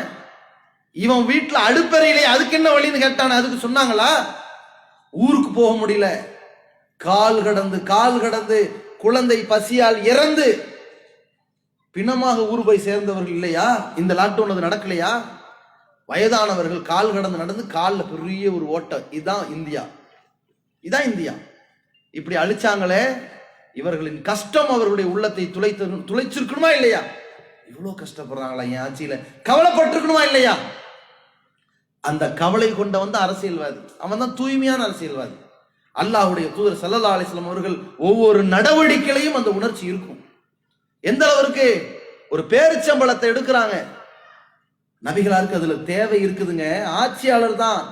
அவங்க வீட்டுல 3 மாசம் அடுப்பெரியல, பொருளாதார நிலை அவ்வளவுதான். சில அன்பளிப்பாக வருகிற அந்த பால் அதை வாங்கி குடிச்சிருக்கிறாங்க. நபி ஸல்லல்லாஹு அலைஹி வஸல்லம் அவர்கள் தங்களுடைய உணவு கிடைச்சிருக்கிற போது, அரபிகளை பொறுத்த வரைக்கும் 2 வேளை உணவு சாப்பிடுவாங்க. காலை அப்புறம் மாலை. மதியம் ஒன்று கிடையாது. அந்த காலை உணவு ரசூலா சாப்பிட்ட பொழுது துவா செய்யறாங்க, இறைவா இந்த முகமதுடைய குடும்பத்தாருக்கு இரவு நேர உணவுல பரக்கத் செய்கிறவான்னு அடுத்த வேளை உணவு கேட்டாங்க அல்லாட்ட. அந்த தேவையுடையவர்களா இருந்தாங்க. பொருளாதாரம் இல்ல, தனக்கென்ற பொருளாதாரம் இல்ல. போர்க்களத்துல போய் நிக்கிறாங்க. ராணுவ அதிகாரிகள் அடிப்படையில அரசாங்க கஜானால இருந்து செலவழித்து சாப்பிட்டு கொள்ளலாம். ஆனாலும் போர்க்களத்திலும் தன்னுடைய பொருளாதாரத்துல சாப்பிடணும். அரசு கருவூலத்திலிருந்து கை வைக்க கூடாதுன்னு சொல்லி சாப்பிட வழி இல்லாம வயிற்றுல கற்களை கட்டி கொண்டு களத்தை சந்தித்தார்கள் ரசூலுல்லாஹ். என்ன சம்பாரிச்சிட்டாங்க? அந்த நபி ஸல்லல்லாஹு அலைஹி வஸல்லம் அவர்களுக்கு ஒரே ஒரு பேரிச்சம்பழம் எவ்வளவு தேவையா இருந்திருக்கும். அப்படிப்பட்ட தூதர் சொல்றாங்க, இது பைத்துல் மாலுடைய பொது நிதியினுடைய பேரிச்சம்பழமாக இருக்குமோ என்று நான் பயப்படாவிட்டால் இந்த உடனே நான் சாப்பிட்டுருப்பேன். நான் இதான் தேவைங்க. தேவை இருந்துச்சு. ஆனா ஒரு உள்ளுணர்ச்சி இருக்கு பாருங்க. இது பொது நிதியா இருந்துட்டா நம்ம அல்லாட்ட போய் பதில் சொல்லணுமா இல்லையா? இதாங்க நியாய உணர்வு. அல்லாஹ் கேட்கின்றான், பாதிகளை கேட்கின்றான், வரவு அந்த அளவு நிறுவையில் மோசடி செய்பவர்களை பற்றி கேட்கின்றான். அலா யதுன்னு உலாயிக்க அன்னஹும் மபூசூன் லியௌமின் அதீம். மகத்தான பிரம்மாண்டமான நாளில் இவர்களெல்லாம் அல்லாஹ்வின் முன்னிலையில் எழுப்பப்படுவார்கள் என்று அவர்கள் சிந்திக்க வேண்டாமா? அல்லாஹ் கேட்கிற கேள்விக்கு என்ன பதில் சொல்ல போகிறார்கள் என்று சொல்லி அந்த மறுமையை அல்லாஹ் நினைவூற்றான் பாருங்க. அந்த எண்ண ஓட்டம் இந்த ஆட்சியாளர்கிட்ட இருந்துச்சு. நபி ஸல்லல்லாஹு அலைஹி வஸல்லம் இருந்துச்சு. எப்படிப்பட்ட உணர்வு, தன் பேர குழந்தைங்க பேரிச்சம்பளத்தை எடுத்து வாயில வச்சிருக்கிறாங்க. கஷ் துப்பது, இது பொது சொத்திலிருந்து இந்த முகமதுடைய குடும்பத்துக்கு ஹலால் இல்லைன்னு உனக்கு தெரியாதா? யார் அதட்டினாங்க? 20-30 வயசு மதிக்கத்தக்க பேர பிள்ளைங்களா? சின்ன பிள்ளைங்க எடுத்து வாயில பட்டிருக்கு. சின்ன பிள்ளைங்க என்னமோ சாப்பிட்டு இருக்குன்னு சொல்லலாமா இல்லையா? அந்த உணர்வு கூட வரக்கூடாது. இது பொது நிதி, இது நமக்கு ஹராம் அப்படின்னு ரசூலுல்லாஹி ஸல்லல்லாஹு அலைஹி வஸல்லம் வழிகாட்டி கொடுத்திருக்கிறாங்களே, அப்படி ஒருத்தரை காட்ட முடியுமா? யாருக்கும் நம்முடைய ஆட்சியில குற்றங்கள் நடந்துடக்கூடாது, துரோகங்கள் நடக்கக்கூடாது, இழப்புகள் நடக்கக்கூடாதுன்னு பயந்தவங்க ரசூலுல்லாஹ். நம்மால் யாரும் கஷ்டப்பட்டுறக்கூடாது அறிவிப்பாங்க. எஸ்ஸிரு வலாத்து அஸ்ஸிரு, மக்களுக்கு இலகுவாக்குங்க. சட்டம் போடுறது பெருசு இல்ல, அது இலகுவா இருக்குதா? மக்கள் இலகுவா நடைமுறைப்படுத்துறாங்களா? அதுல நிம்மதியா வாழ்றாங்களா? அப்படி சட்டம் போடுங்க. வலாத்து அஸ்ஸிரு, இத மார்க்கத்தை பத்தி ரசூலுல்லாஹ் சொல்லல, இது மார்க்க சட்டங்களை ரசூலுல்லாஹ் போட சொல்ல. மார்க்க சட்டத்தை அல்லாஹ் பூர்த்தி பண்ணி கொடுத்துட்டான். இதுதான் மார்க்கம்னு சொல்லி கொடுத்துட்டான். இன்னத்தீன யுஸ்ருன்னு ரசூலுல்லாஹ் சொல்லிட்டாங்க. மார்க்கம் லேசானதுன்னு அதையும் சொல்லி முடிச்சிட்டாங்க. ரசூலுல்லாஹ் சொல்றது கவர்மெண்ட்டுக்கு, ஒரு ஆட்சியாளருக்கு, குடிமக்களுக்கு எப்படி நடந்துக்க வேண்டும்னு சொல்றாங்க. எஸ்ஸிரு வலாத்து அஸ்ஸிரு, 2 பேரை ஒரு ஊருக்கு ஆளுநரா அனுப்புறாங்க. அந்த ஊர் மக்களுக்கு தலைவரா போய் நிக்கிற, மக்களுக்கு இலகுவாக்கு சட்டங்களை. வலாத்து அஸ்ஸிரு, மக்களை கஷ்டப்படுத்திடாதீங்க.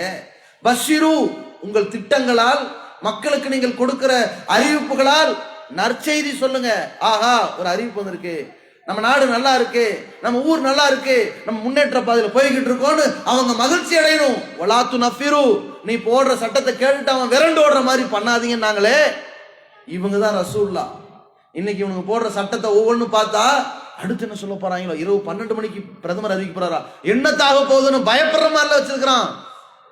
ரூபாய் நோட்டு செல்லாதுன்னா பலரையும் இல்ல, இந்தியா மக்களை எல்லாத்தையும் கையில வச்சிருக்கிற நல்ல நோட்டை எல்லாம் கள்ள நோட்டு அறிவிச்சு நடுத்தரல நிப்பாட்டினா. 500 1000 செல்லாது, இனிமேல் அது கள்ள நோட்டு, அவ்வளவுதானே அர்த்தம். எல்லாம் கொண்டு பேங்க்ல கொட்டுன்னு, இருக்கிற பணத்தை எடுத்துக்க, அத்தியாவசிய தேவைக்காக வேண்டி இவ்வளவு ரூபா தான் எடுத்துக்க முடியும், கல்யாணம்னா இவ்வளவுதான் எடுத்துக்க முடியும், இந்த வேலையா இவ்வளவுதான் எடுத்துக்க முடியும், மருத்துவம்னா இவ்வளவுதான் எடுக்க முடியும், கலெக்டர்கிட்ட போய் பர்மிஷன் வாங்கிட்டு வான்னு அலக்கழிச்சு சட்டம் போட்டான். அதே ஆட்சியாளர்கள் இதுல அநியாயமான முறையில கோடான கோடி ரூபாய் ஒருத்தன் வச்சிருக்கிறான். அவன் தன் பிள்ளைக்கு பெரும் ஆடம்பரமா பெங்களூர்ல கல்யாணம் பண்றான். என்னடா அது, இவ்வளவுதான் செலவழிக்குனீங்க, பேங்க்ல இவ்வளவுதான் வந்து பணம் எடுக்குனீங்க, அவங்க கையில இவ்வளவு பணம் எப்படி போச்சு? பதில் சொல்ல முடிஞ்சதா? கால் கெடுக்க பேங்க் வாசல நின்று 100க்கும் மேற்பட்டவர்கள் இறந்து போனார்களே. மக்களை சாகடிக்கிறதுக்கு சட்டம் போறவங்க ஒரு அரசியல்வாதியாங்க? இதான் திட்டமா? இதுக்குதான் எல்லாரும் பாராளுமன்ற உறுப்பினர்கள் சேர்ந்து ஏக மனதாக தீர்மானம் சொன்னாங்களா? யார் இந்த அதிகாரம் கொடுத்தது?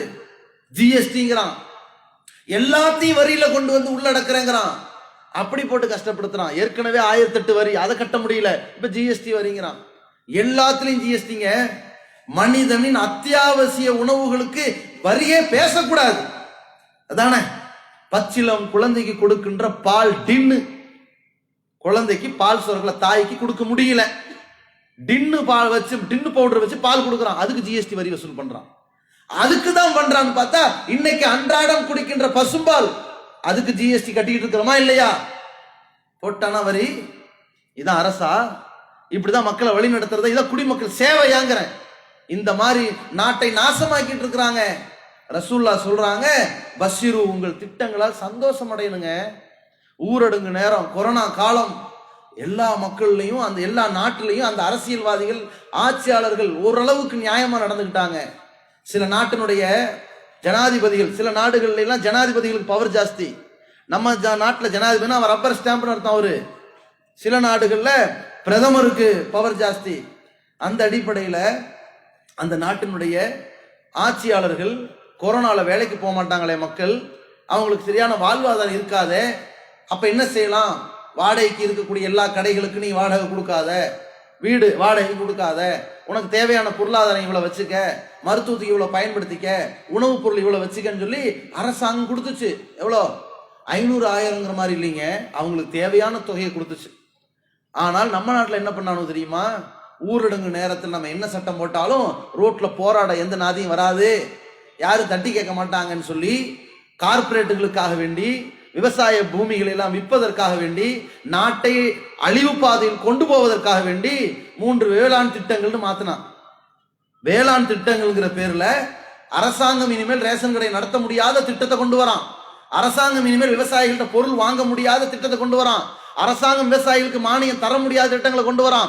நீ எதுவா இருந்தாலும் கார்பரேட் முதலாளிகள்கிட்ட போ, அவன்கிட்ட உன் இடத்த கொடுத்துரு, அவன் கொடுக்கிற விதையத்தான் நீ நடணும், அவன் கொடுக்கிற விதையத்தான் நீ விதைக்கணும், அவன் கொடுக்கிற விதையின் மூலமாக கிடைக்கிற விளைச்சல அவன்கிட்ட ஒப்படைக்கணும், நஷ்டம் வந்தா உன் இடத்த கொண்டு வந்து அவன்கிட்ட கொடுத்துடணும். இது குறித்து நீ எங்கள்கிட்ட வராத, கோர்ட்டுக்கு வராத, நீதிமன்றத்தை நிக்காத, ஹை கோர்ட் சுப்ரீம் கோர்ட் எவனும் அதை பத்தி பேச மாட்டான்.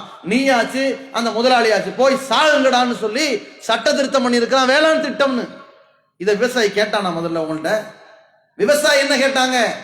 நாட்டினுடைய ஒவ்வொரு விளை பொருளுக்கும் அத்தியாவசிய விலை நிர்ணயம் என்ன, அரிசிக்கு எவ்வளவு ரூபான்னு சொல்லு, மிளகாய்க்கு எவ்வளவு ரூபான்னு சொல்லு, பருப்புக்கு எவ்வளவு ரூபான்னு சொல்லு, சர்க்கரைக்கு எவ்வளவு ரூபா, கரும்புக்கு எவ்வளவுன்னு கேட்டாங்க. எதுக்கு கேட்டாங்க? இவர்கள் அரசாங்கம் ஒரு டிக்ளேர் பண்ணிட்டான்னு வைங்க, விவசாயிகள் அரசாங்கத்தை கோரிக்கை வைக்கிறாங்க. உதாரணத்துக்கு அரிசிக்கு அரசாங்கம் வச்சிருக்கிற நிலை கிட்டத்தட்ட 8 ரூபா 9 ரூபா தான் ஒரு கிலோ அரிசிக்கு. 40 ரூபாயில இருந்து 120 ரூபாய்க்கு வெளியே வித்துக்கிட்டு இருக்கிறாங்க. அரசாங்கம் வச்சிருக்கிறது 8 ரூபா 9 ரூபா. இதை நெல்லுல கணக்கு போட்டு வச்சுக்கோங்க. அரசாங்கத்திட்ட இந்த விவசாயிகள் கேட்கிறாங்க, 8 ரூபா எங்களுக்கு கட்டுப்படி ஆகலிங்க, நீங்க 12 ரூபா 13 ரூபா வைங்கன்னு கேட்டாங்க. அவங்க 40 ரூபா 50 ரூபா இருக்கல, 13 ரூபா வைங்கன்னு தான் கேட்டாங்க. அதை ஏற்ற முடிஞ்சதா? இவங்களுக்கு முடியல. இதை செய்யல. ஒரு ஏக்கரால எத்தனை நெல் சாகுபடி ஆகும், இத்தனை நெல்லுக்கு இவ்வளவு ரூபாய் செலவாகுது, நீ விவசாயிட்ட கேளு, உனக்கு எவ்வளவு காசு வேணும்னு சொல்லு. இவ்வளவு வேணும், ரைட்டு. 1 கிலோ அரிசி 22 ரூபாய்க்கு உன்னால கொடுக்க முடியுமாப்பா? ரைட்டு. கார்பரேட்டுக்கு அறிவிப்பு பண்ணு, இந்த நாட்டில் இருக்கக்கூடிய தனியார் முதலாளிகள் அனைவரும் 22 ரூபாய்க்கு கீழே அரிசியை வாங்க கூடாது, அது சட்டப்படி குற்றம்னு சொல்லிடு. நீ 22 ரூபாய்க்கு வித்துட்டு போறான், 25 ரூபாய்க்கு வித்துட்டு போறான், 28 ரூபாய்க்கு வித்துட்டு போறான், குறைக்க கூடாது. இதைத்தானுங்க விவசாயிகள் கேட்டாங்க. அதை செய்ய முடிஞ்சதா? இவங்களால செய்யல. மத்திய அரசு என்ன பண்ணுது? அப்படி விலை நிர்ணயம் பண்ண முடியாது, நீங்க சொல்ற விலை நிர்ணயம் பண்ண முடியாதுன்னு சொல்லி தள்ளுபடி பண்ணாங்க. அவர்கள் கேட்டது இந்த கோரிக்கையை தான். இதை விட்டுட்டு இவனு ஒரு புது திட்டத்தை கொண்டு வந்திருக்காங்க. ஒட்டுமொத்தமா இந்திய மக்கள் பஞ்சத்துல சாவறதுக்கு திட்டம் கொண்டு வந்திருக்கிறான். எப்ப? ஏற்கனவே பஞ்சத்துல அடிபட்டுக்கிட்டு இருக்கிற கொரோனா காலத்துல. ஏற்கனவே அவன்கிட்ட ஒண்ணும் இல்லை. இப்ப அந்த நேரத்துல இந்த திட்டம் போடுறான். கேட்டா விவசாயிகளை வாழ வைக்கிறாங்கிறான். எந்த விவசாயி கேட்டா இந்த திட்டத்தை? எல்லா விவசாயிகளும் டிசம்பர்ல இருந்து போராட்டம் பண்ணிக்கிட்டு இருக்காங்க. டெல்லியில கூந்து ஒண்ணு சேர்ந்துட்டாங்க. எல்லா விவசாயிகளும் டிராக்டர் கணக்குல லட்ச கணக்குல கூஞ்சாங்க. அதுல யாரு? எதிர்கட்சியின் சதி. எதிர்கட்சிக்காரர்கள் கிளப்பி விட்டார்கள். அவர்களுக்கு இந்த சட்டத்தினுடைய பயன் புரியவில்லைன்னு ஏமாத்தினாங்க. மத்திய அரசுடைய பிஜேபியினுடைய விவசாய பிரிவிற்கு பாருங்க, பாரதிய கிசான் அமைப்புன்னு, அந்த பிரிவும் சேர்ந்து போராட்டத்துக்கு வருது. இவனு 1ஆம் நம்பர் அயோக்கியத்தனம் பண்றானு வருதா இல்லையா? இதெல்லாம் ஒரு சட்டமா? இது ஒரு திட்டமா? நாம் இடுகிற சட்டத்தால் மக்கள் பாதிக்கப்படுவாங்களா மாட்டாங்களா? பாதுகாக்கிறதுக்கு அரசியல்வாதியா, அழிக்கிறதுக்கு அரசியல்வாதியான்னு யோசிக்க வேணாம். இந்த உள்ளுணர்வு இருக்கிறவன் தான் அரசியல்வாதி. அல்லாஹ்வுடைய தூதர்கிட்டையும் இந்த விவசாயிகள் பிரச்சனை வந்துச்சு. எல்லா காலத்திலையும் வரும். ஒவ்வொரு நாட்டிலையும் எந்த பொருளாதாரத்தை பெற்று தருகிறதோ அந்த உற்பத்தி தொடர்பான பிரச்சனை கியாமத்து நாள் வரைக்கும் வரும். அதை சந்திக்கிறவன் அரசியல்வாதி. அப்ப ரசூலாட்ட வருது, இந்த மாதிரி கோதுமைக்கும் பேரிச்சம்பழத்துக்கும் விவசாயிகள் அவங்க இஷ்டத்துக்கு விலை போடுறாங்க, எங்களால சரியா வாங்க முடியல, நீங்க விலையை குறைங்கன்னாங்க. ரசூலுல்லாஹி ஸல்லல்லாஹு அலைஹி வஸல்லம் என்ன வார்த்தை சொன்னாங்க? மன்னர் தானே, நான் அதுல தலையிட முடியாதுட்டாங்க. ஏன்? அவன் வியாபாரம் பண்றான், அவன் என்ன விலையோ போட்டுட்டு போட்டோம், கஷ்டம் அவனுக்கு தான் தெரியும். சரிங்களா? அந்த வேதனையும் வலியும் அவர்களுக்கு தான் தெரியும். அப்ப ரசூலுல்லாஹ் சொல்றாங்க, நான் விலை நிர்ணயம் பண்ண மாட்டேன், அவங்க என்ன விலை நிர்ணயம் பண்றாங்களோ அதை நான் குறைக்க மாட்டேன். நான் ஏதாவது பண்ணி நாளை மறுமை நாளில் அல்லாஹ்விடத்தில் எனக்கு எதிராக ஒருத்தன் நின்று அவனுடைய உயிருக்கோ அவனுடைய உடைமைக்கோ நான் துரோகம் செய்ததாக அவன் என்னைக்கு எதிராக வழக்காடிவிடக் கூடாது என்று நான் அல்லாஹ்வை அஞ்சுகிறேன். யாராலையும் நான் பாதிக்கப்படக்கூடாது, யாராலையும் நம்ம நரகத்துக்கு போகக்கூடாதுங்கிற ஒரு பயம் ஒரு ஆட்சியாளருக்கு இருந்தா அந்த மக்களுக்கு சரியான திட்டங்களை போடுவாங்க. அந்த எண்ணம் ரசூலுல்லாஹ்ட்ட இருந்துச்சு. அப்படி நடந்தோமா? அப்படி இன்னைக்கு அரசியல்வாதிகள் நடக்கிறார்களா? யோசிச்சு பாருங்க. அல்லாஹ்வுடைய தூதர் அவர்கள் எந்த இடத்திலையும் தனக்கு பொருளாதாரத்தை பெற வேண்டும்ங்கிற எண்ணத்தில் இருந்தது கிடையாது, தனக்கு புகழை சம்பாதிக்கணுங்கிற எண்ணத்தில் இருந்தது கிடையாது. இவங்க என்ன பண்ணுவாங்க? ஆட்சிக்கு வர்றதற்கு ஒரு பயங்கரமான புகழாரங்கள், வந்ததுக்கு பிறகு ஆட்சியில் இருக்கிற முக்காவாசி காசு இவர்களை விளம்பரப்படுத்துறதுக்கு செலவிடுவார்கள். நியூஸ் பேப்பர்கள்ல இருந்து, தொலைக்காட்சியில இருந்து, இணையதளங்கள்ல இருந்து கோடான கோடி ரூபாய் கொட்டுவார்கள். விளம்பர செலவு மட்டும் பல லட்சம் கோடி போய் நிற்கும்.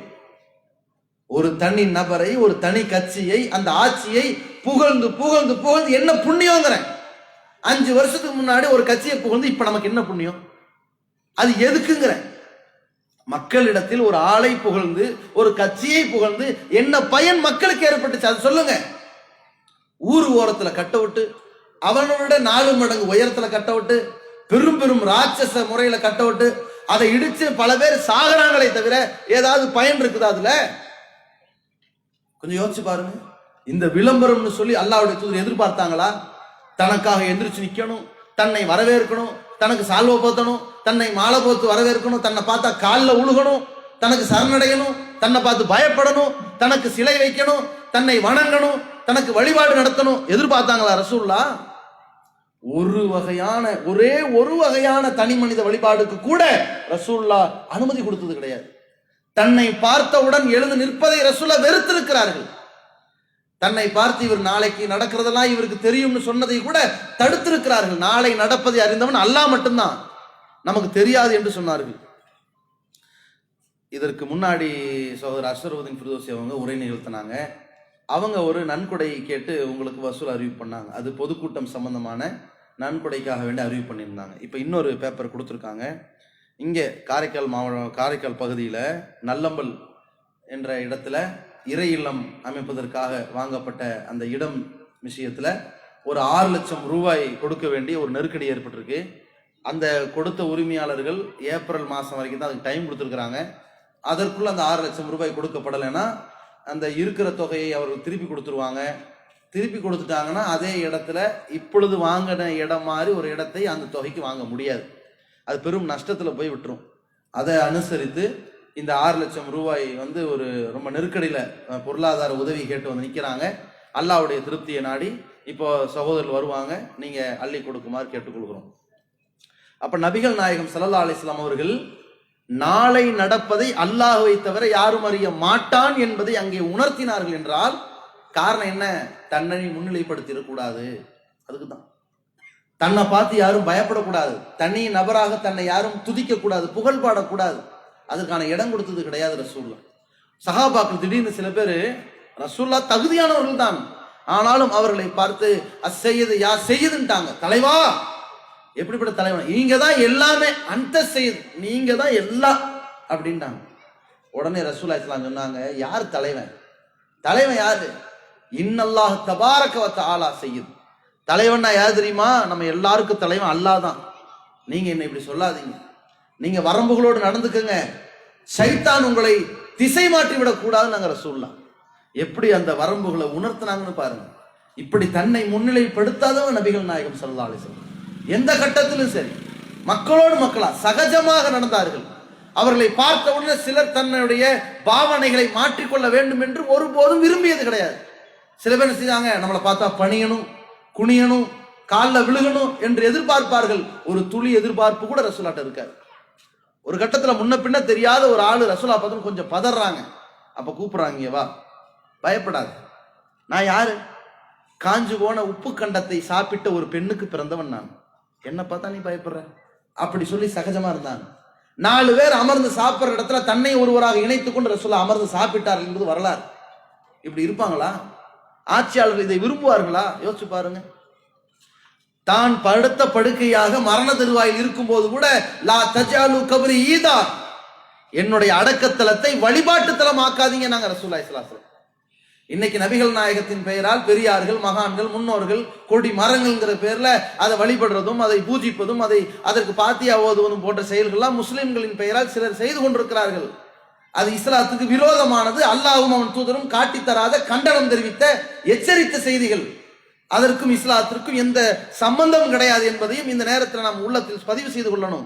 மரண தருவாயில ரசூலுல்லாஹ் என்ன சொன்னார்கள்? லா தஜாலு கபரி ஈதா, என் அடக்கத்தலத்தை வழிபாட்டு தலம் ஆக்கிறாதீங்க. மக்கள் சந்தித்து அந்த இடத்திலே வழிபாடு நடத்தும் இடமாக ஆக்கிவிடக் கூடாது. மன்னரை இங்க ரசூலுல்லாஹ் முகம் தெரிய போறது இல்லைங்க, மன்னரை தான். முகம் உள்ள போயிருச்சு, மன்னரை அனைத்து மூடிவிட்டது, முகமோ உடலோ தெரியாது. இந்த மூடப்பட்ட இடத்திற்கு கூட முக்கியத்துவம் கொடுக்கப்படாது என்றால் எப்படிப்பட்ட உணர்வில் அந்த சகாபாக்கள் இருந்தாங்க. ரசூலுல்லாஹ்க்கு போர்டு மாட்டி வைக்கல, ரசூலுல்லாஹ்க்கு சிலை வடிச்சு வைக்கல, ரசூலுல்லாஹ்வுடைய அடக்கத்தலத்தை வழிபாட்டு தலமாகவும் ஆக்கல. இப்படி தன் வாழ்க்கையை தூய்மையாக நடத்தி கொண்டவர்கள் நபிகள் நாயகம். அவ்வளவு மக்களோடு மக்களா இருந்தாங்க. இப்படி இருந்தாதான் அது தூய்மையான அரசியல். இவங்க அப்படி இருக்கிறாங்களா? வானத்திலிருந்து இறங்கி வந்தவர்களை போன்று புகழ்வதும், அவர்களை வரையறுப்பதும், சிலை வடிப்பதும், அவர்களுக்கு புத்தகம் எழுதுவதும். என்ன புக்கு? கடவுள்னு சொல்லி புக் எழுதுவார்கள்.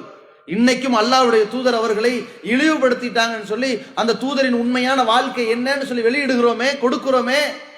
அவர் சிறந்த தலைவர் என்று சொல்வோம், சிறந்த மனிதர் என்று சொல்வோம், கடவுள்னு சொல்ல மாட்டோம். ஏன் அப்படி சொல்லக்கூடாது என்று அந்த தலைவர் தான் எங்களுக்கு வழிகாட்டி இருக்கிறார். இதை புரிந்து கொள்ள வேண்டும். அப்ப இந்த அளவிற்கு நபிகள் நாயகம் ஸல்லல்லாஹு அலைஹி வஸல்லம் அவர்கள் ஒரு உணர்வோடு வாழ்ந்தார்கள். நபித்தோழர்களையும் அப்படி வாழ வைத்தார்கள். என்ன மாதிரியான வாழ்க்கை?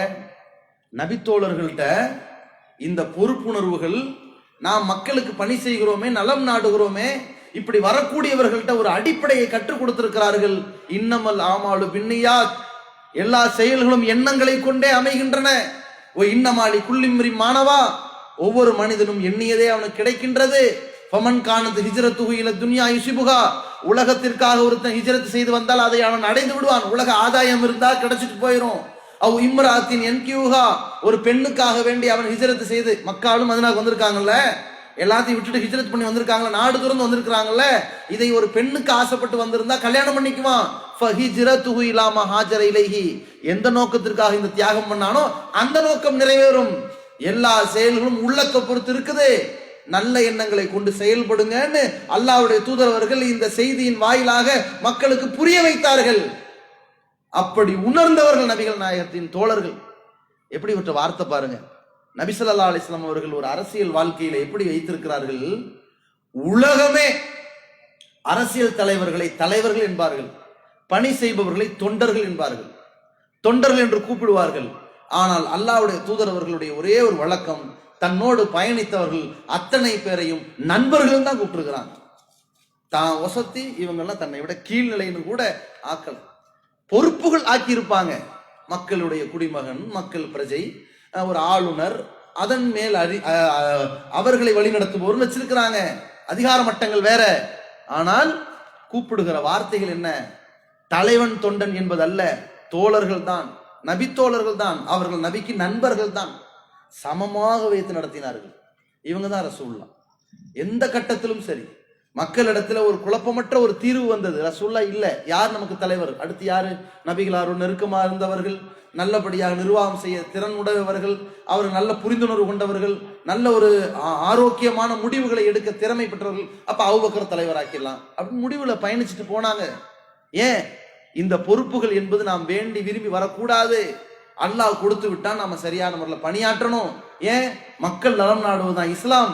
நாம நலம் நாடுனோம்னா நமக்கு சொர்க்கம் கிடைக்கும். மக்கள் நலம் நாடுகிற பொறுப்பை அல்லாஹ் நமக்கு கொடுத்து விட்டு நாம் நலம் நாடாவிட்டால் சொர்க்கத்தின் வாசனை கூட நுகர முடியாது என்பதையெல்லாம் தானும் உணர்ந்து தன் தோழர்களுக்கு உணர்த்தி இருக்கிறான். எப்படிப்பட்ட உணர்வில் அந்த தோழர்கள் வாழ்ந்தாங்கன்னா, உமருடைய ஆட்சி காலத்தை இன்னைக்கு காந்தியடிகள் பேசினார்கள் சொல்லி வரலாறுல சொல்லுவாங்க. உமருடைய ஆட்சி இந்தியாவில் இருக்குமானால் இந்தியா என்னைக்கோ சுதந்திரம் அடைஞ்சிருக்குமாங்க. அப்படி ஒரு பயங்கரமான ஒரு திட்டங்களை அமைத்திருக்கிற ஆட்சி. உமர் ரலியல்லாஹு அவருடைய வாழ்நாள் காலங்கள்ல 10 ஆண்டுகள் ஆட்சி பண்ணதுல நிறைய செய்திகளை சொல்வார்கள். அவர் எந்த அளவிற்கு ஒரு சேவை மனப்பான்மையோடு நடந்தாங்க. ஸ்ட்ரிக்டா இருப்பாங்க, சட்டத்துல நூல் பிடிச்சமா நடப்பாங்க. மனிதன் என்ற அடிப்படையில் அவர்கிட்ட பிழை வரலாம், ஆனால் இந்த பொறுப்புகளை வைத்து துஷ்பிரயோகம் பண்ணது கிடையாது. எப்படி இருந்தாங்க? போறாங்க, ஒரு வீட்டை பார்க்கறாங்க, இரவு நேரத்துல தன்னை ஒரு அதிபதினு காட்டிக்கல.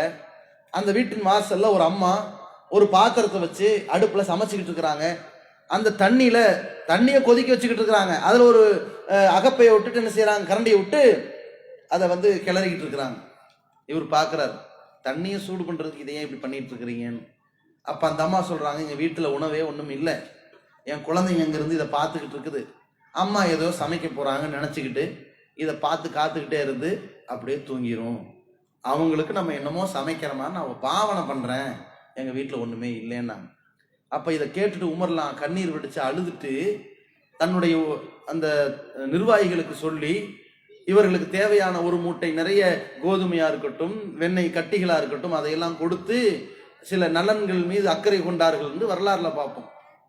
உமர் ரலியல்லாஹு சொல்வார்கள், இந்த ஆட்சிக்குட்பட்ட பகுதி, அதுல ஃபுராத் நதி ஒரு நதி, இந்த ஃபுராத் நதிக்கரை ஓரம் ஒரே ஒரு ஆடு சாப்பாட்டுக்கு வழி இல்லாமல் இறந்து விட்டது என்று ஒரு செய்தியை நான் கேள்விப்பட்டால் நாளை மறுமை நாளில் நான் அல்லாஹ்விடத்தில் பதில் சொல்லி ஆக வேண்டும்.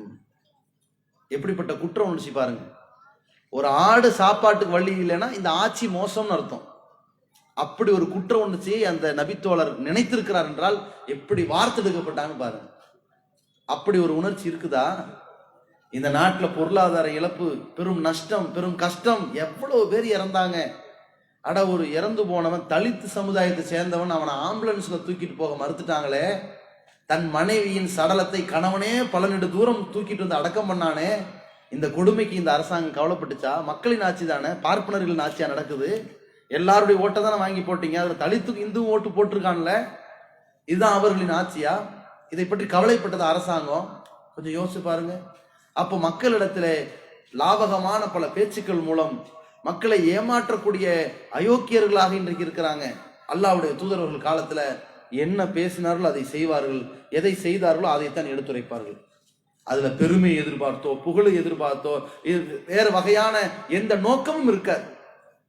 இன்னைக்கு விலை போகிற துரோகம் இருக்கு பாருங்க, இதை மாதிரி ஒரு பச்சை துரோகம் எதுவுமே இல்லை.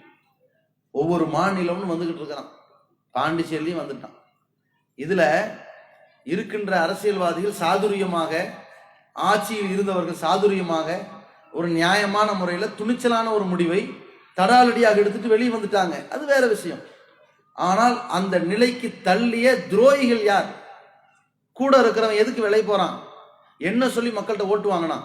நீ ஏதோ ஒரு வியாபாரி, ஒரு பிசினஸ் பண்ணிக்கிட்டு இருந்த, இவ்வளவு நாளா பிஜேபி எதிர்த்துக்கிட்டு இருந்த, இன்னைக்கு பிஜேபி ஆதரிக்கிறேன்னு போய் தொலை. அது நீ ஆச்சு, உன் பொழப்பாச்சு. ஆனால் மக்கள்கிட்ட என்ன சொல்லி வாக்கு போட்டீங்க? மக்கள் என்ன நம்பி உங்களுக்கு வாக்கு அளித்தார்கள்? அந்த பாசிஸ்டுகள் வரக்கூடாது, மதத்தின் பெயரால், மொழியின் பெயரால், நிறத்தின் பெயரால், ஜாதியின் பெயரால் நாட்டை பிளவுபடுத்த துடிக்கின்ற இந்த கொடியவர்கள் வந்துடக்கூடாதுன்னு உங்களுக்கு ஓட்டு போட்டாங்க.